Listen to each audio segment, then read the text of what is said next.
Alright, I'm not even gonna attempt reading this by myself. I'm looking on my anime list because this anime's title is quite the long one, and it is the most heretical last boss from Villainess to Savior, and the Japanese title is twice as long as that. Man, it is surely a mouthful. I originally thought it was like My Next Life is Villainous because it's one of those Otome anime. They're not really exactly the same, but they have the same startup or beginning, where the main character gets reincarnated into an Otome game and she is reincarnated into the villain. Now, I'm not saying that's every Otome game, anime, and manga. I only personally watched like 3 or 4 of them, but that's kind of just all the information that I know, so I'm not trying to assume that every single anime and manga is like this. So our main character, she gets reincarnated as Royal Ivy Pride, and does that freaking name really suits her? Not like the girl who got reincarnated, but the princess as she am reincarnated as. Shit goes from 0 to 100 real freaking quick, I will say. And well, how the servants actually react and treat her is quite different as My Next Life is a Villainess, because the servants are a lot more kind of chill, but in the most heretical last boss queen, there is 100% different vibe going on with the servants, and it is not a good one. Because not only from their character design, it was a little bit weird. They have like these bag under their eyes. I mean, I could be wrong in seeing it as that, but to me, it does look like they have bag under their eyes, in my opinion. And I'm thinking like, why the heck are their character designs like that? Then we find out Princess Pride is, yes, the villain, but she is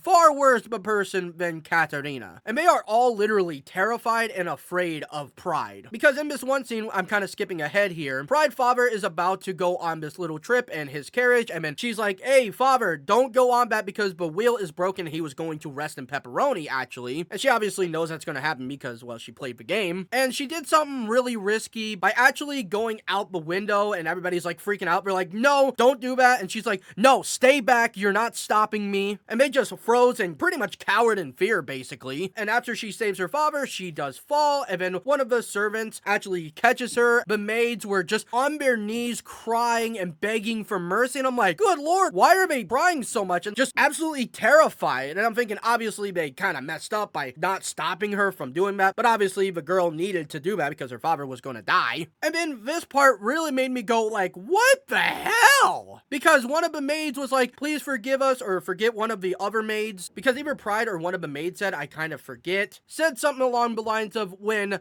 the servants mess up, they get punished. And I'm thinking like, oh, okay, a little bit punishment isn't bad, but no, they take it to the extreme of literally the death penalty. Like the literal death penalty if you mess up. And from the sounds of it, it doesn't mean like they actually super messed up and put somebody's life in danger or was a traitor of the king and queen. No, how they implied it is like just a little mess up or making Pride unhappy means that you're going to get rest in pepperoni. And it's like, good lord. It's like, Jesus Christ, Pride is actually like a terrible freaking human being. Obviously, we get that feeling with Katarina that she is not a good person, but it was never really, I felt like, to that extreme where the literal servants are being killed off. But going on from that, she meets her adopted brother. Also, like I said, this anime really takes My Next Life is a Villainess and ramps the messed upness to like 15. Because the adopted brother, I really feel bad for, because he was taken away from his mom, and he was in a really good relationship with his mom. It didn't seem like he was in a abusive household. He was really happy, I'm assuming, and he was ripped away from her and was told, yeah, pretty much, you're gonna live here now in the kingdom, which you would think is a W because you're, you know, royalty now, but he didn't really seem too happy about it in the first place. I mean, kind of getting ripped away from your mom or your parents just obviously sucks. And not only that, he was literally handcuffed because he kept running away, which I actually forgot to bring up. They actually have superpowers as well. Dale, which is her younger adopted brother, he has teleportation. That's how he was running away and trying to go back. So him getting handcuffed and having to be there against his will probably doesn't start off with the best first impressions, I will say. But obviously, Pride is not the same person anymore. It's a girl who got reincarnated. Yeah, she is such a sweet person. That's what I really like about these Villainess anime, especially My Next Life is a Villainess, and you can say it's cheesy, but I just like seeing good times, good people